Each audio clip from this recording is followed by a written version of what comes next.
Ang taong tumatanggap ng pagtutuwid sa kanyang pag-uugali ay nagnanais ng karunungan, ngunit ang taong ayaw tumanggap ay hangal.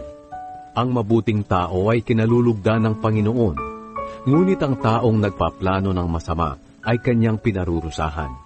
Ang taong gumagawa ng masama ay walang katatagan, ngunit ang taong matuwid ay matatag tulad ng isang punong kahoy na malalim ang ugat. Ang mabuting may bahay ay kasiyahan at karangalan ng kanyang asawa, ngunit parang kanser sa buto ang nakakahiyang asawa. Ang iniisip ng taong matuwid ay tama, ngunit ang mga payo ng taong masama ay pandaraya. Ang salita ng taong masama ay nakamamatay, ngunit ang salita ng taong matuwid ay nakapagliligtas.